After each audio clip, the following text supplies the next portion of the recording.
Hello student, আজকে ভারতীয় সংবিধানে নতুন একটি খুব গুরুত্বপূর্ণ অধ্যায় নিয়ে তোমাদের সামনে চলে এসেছি। আমি শেষ ক্লাসে তোমাদেরকে ভারতীয় সংবিধানের প্রস্তাবনা সেটা আমি পড়িয়েছিলাম তোমাদেরকে।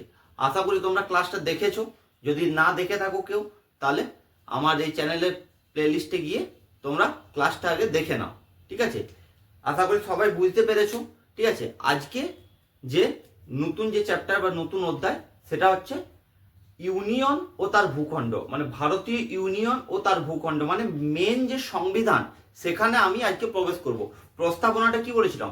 সংবিধানের একটা মুখবন্ধ।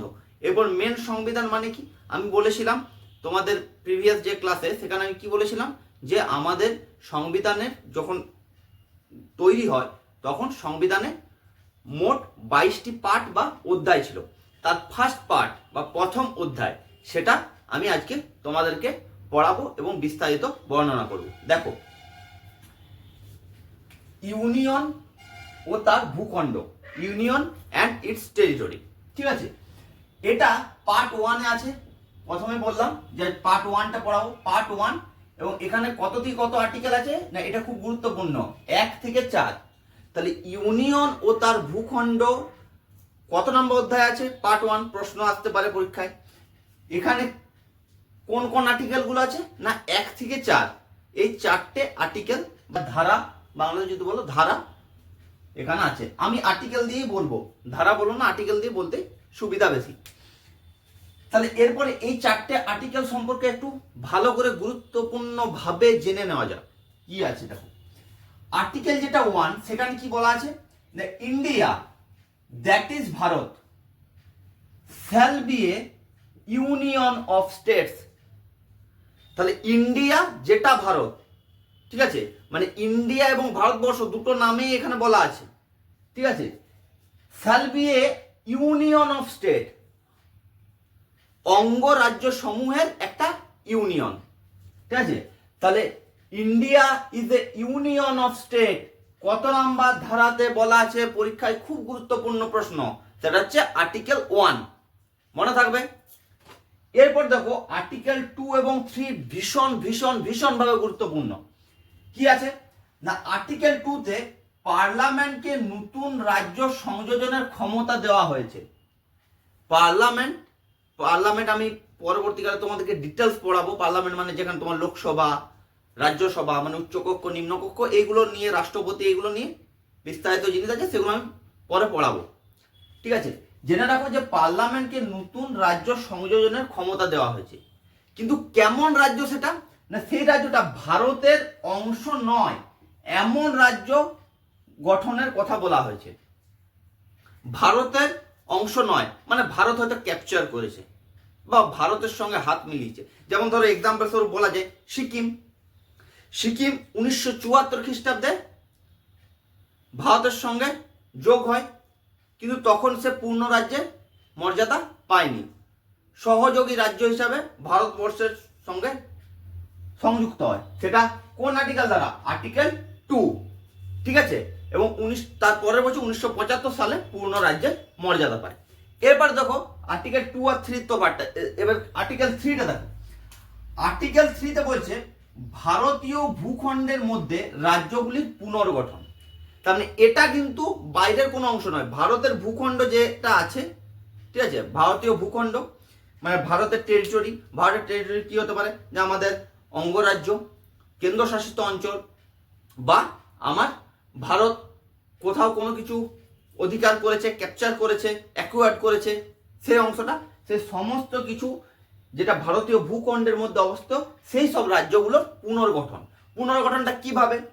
দেখো এখানে লিখে দিয়েছি আমি যে ভূখণ্ড পৃথক করে 2 বা ততোধিক রাজ্য গঠন।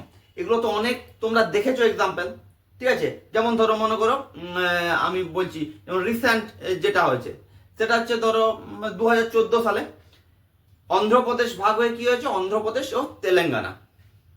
উত্তরপ্রদেশ ভাগ হয়ে উত্তরপ্রদেশ এবং উত্তরাখণ্ড। মধ্যপ্রদেশ ভাগ হয়ে মধ্যপ্রদেশ, ছত্তিশগড়। বিহার ভাগ হয়ে বিহার ও ঝাড়খণ্ড। এইগুলো, তাহলে এগুলো কি হয়েছে?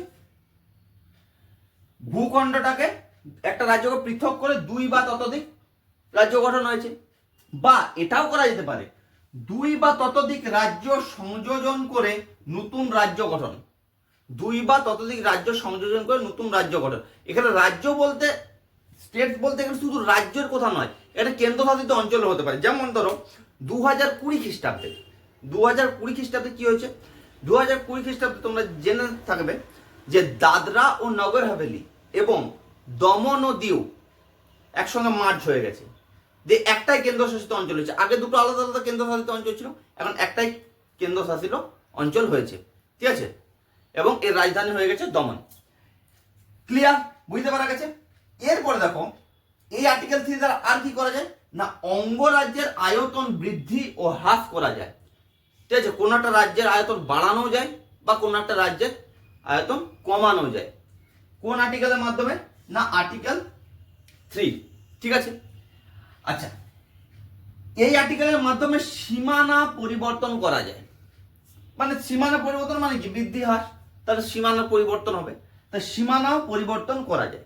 আর একটা মোস্ট ইম্পর্টেন্ট, সেটা হচ্ছে নাম পরিবর্তন করা যায়। এটা কিন্তু পরীক্ষায় প্রশ্ন এসেছে।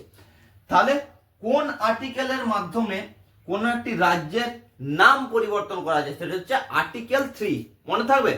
এটা তার এক্সাম্পল যদি আমি বলি, যেমন তোমার লেটেস্ট যেটা, সেটা হচ্ছে ওড়িশা থেকে কি হচ্ছে ওডিশা, ঠিক আছে? ওড়িশা থেকে ওডিশা হয়েছে কত খ্রিস্টাব্দে হয়েছে? এটা হচ্ছে 2011 খ্রিস্টাব্দে। খুব ইম্পর্টেন্ট, পরীক্ষায় এসেছে কিন্তু, পরীক্ষায় আসার মতো প্রশ্ন। উড়িষ্যা থেকে ওডিশা হয়েছে 2011 সালে। কত নম্বর আর্টিকেল দ্বারা? আর্টিকেল 3, ঠিক আছে? যেমন ধরো মাদ্রাজ প্রেসিডেন্সি থেকে তামিলনাড়ু, আমি লিখছি না, বলে দিচ্ছি, তোমরা খাতায় নোট ডাউন করো। মাদ্রাজ প্রেসিডেন্সির নাম থেকে তামিলনাড়ু নামকরণ হয়েছে 1969 খ্রিস্টাব্দে, ঠিক আছে? আচ্ছা, মহীশূর থেকে কর্ণাটক নাম হয়েছে 1973 খ্রিস্টাব্দে। কর্ণাটক রাজ্যটা তৈরি হয়েছে 1956 খ্রিস্টাব্দে। আমি পরে বলবো এগুলো, ঠিক আছে? 1956 খ্রিস্টাব্দে তৈরি হয়েছে, কিন্তু কর্ণাটক নামটা হয়েছে 1973 খ্রিস্টাব্দে। তার আগে পর্যন্ত মহীশূর নাম ছিল। ক্লিয়ার? আচ্ছা, তাহলে এই যে নাম পরিবর্তন, এটা আর্টিকেল 3 মাধ্যমে করা হয়। এবং এখানে যখন পার্লামেন্ট পড়াবো তখন এগুলো বুঝতে পারবে, ঠিক আছে? এখানে সিম্পল মেজরিটির দ্বারা এটা তৈরি করা সম্ভব হয়েছে, ঠিক আছে? দু রকমের মেজরিটি, একটা স্পেশাল মেজরিটি হয়, একটা সিম্পল মেজরিটি হয়। এটা আমি যখন পার্লামেন্ট চ্যাপ্টারটা পড়াবো তখন আমি আরো ডিটেলস এটা আলোচনা করব। আচ্ছা, এরপর আমার পার্ট 1 এর লাস্ট যে আর্টিকেল, সেটা হচ্ছে আর্টিকেল 4। আর্টিকেল 4 আর কিছু নয়, 2 এবং 3 নম্বর ধারার অন্তর্গত বিলকে সংবিধান সংশোধনী বিল হিসাবে গণ্য করা হবে না। সংবিধান সংশোধনী বিল, যেটা আর্টিকেল 368 দ্বারা সংবিধানকে সংশোধন করা যায়। প্রস্তাবনা আমি বলেছিলাম, কত নম্বর সংবিধান সংশোধন কমেন্টে জানাবে। খুব ইম্পর্টেন্ট সংবিধান সংশোধন হয়েছিল, সেটা হচ্ছে কেশবানন্দ ভারতী মামলা। সেটা কত নাম্বার সংবিধান সংশোধন কমেন্টে জানাবে। তাহলে আর্টিকেল 368 বা সংবিধান সংশোধনী বিল হিসাবে এই 2 এবং 3 নম্বর ধারা, মানে এই দুটো। পার্লামেন্ট নতুন রাজ্য গঠন, মানে বাইরের কোনো কিছু ক্যাপচার করে রাজ্য গঠন, বা আমার রাজ্য ভেঙে রাজ্য তৈরি, বা রাজ্য সংযুক্ত হয়ে রাজ্য তৈরি, বা সীমানা পরিবর্তন, এইগুলো কোনো সংবিধান সংশোধনী বিল হিসাবে গণ্য হবে না। এটা কত নম্বর আর্টিকেলে বলা আছে না, আর্টিকেল 4, ঠিক আছে? তার মানে এখানে আমার সংবিধান সংশোধনী বিল প্রয়োজন হচ্ছে না। ভালো করে দেখে নাও খাতাতে, আমি যেটা লিখেছি সেটা নোট ডাউন করো। আমি সরে যাচ্ছি, ঠিক আছে? এর বাইরে থেকে কোনো প্রশ্ন আসবে না।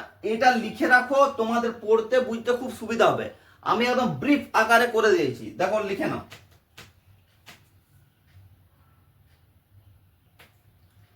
আশা করি তোমরা খাতায় নোট ডাউন করে নিয়েছো, ঠিক আছে? এরপরে যেটা এখান থেকে বাকি রইলো, সেটা হচ্ছে আমার বিভিন্ন যে অঙ্গরাজ্য এবং কেন্দ্রশাসিত অঞ্চলগুলো কিভাবে গঠিত হলো, ঠিক আছে? বিভিন্ন কমিটি কিভাবে এলো, মানে এই যে অঙ্গরাজ্যগুলো তৈরি করার জন্য বিভিন্ন 3টে কমিটির কথা আমি পড়াবো পরের ক্লাসে। সেটা হচ্ছে ধর কমিশন, জেভিবি কমিশন, ঠিক আছে, ফজল আলী কমিশন। এই 3টে মোস্ট ইম্পর্টেন্ট কমিশন আছে, সেই 3টে পড়াবো। তারপর বিভিন্ন স্টেট, সেগুলো কত খ্রিস্টাব্দে তৈরি হলো, এটা আমি নেক্সট ক্লাসে পড়াবো। আজকের ক্লাস কেমন লাগলো তোমরা কমেন্টে জানাবে, এবং যদি ভালো লাগে তাহলে লাইক দেবে। লাইক দিলে বুঝতে পারবো যে হ্যাঁ আমার ক্লাস তোমাদের ভালো লেগেছে। আর ক্লাস যদি ভালো লাগে তাহলে আমার এই চ্যানেলটা তোমরা সাবস্ক্রাইব করে রাখো, ঠিক আছে? তোমাদের খুব কাজে লাগবে। আর বন্ধুদের মাঝে আমার এই চ্যানেলটা শেয়ার করে দাও, যাতে প্রত্যেকে আমার ক্লাসটা দেখতে পায়।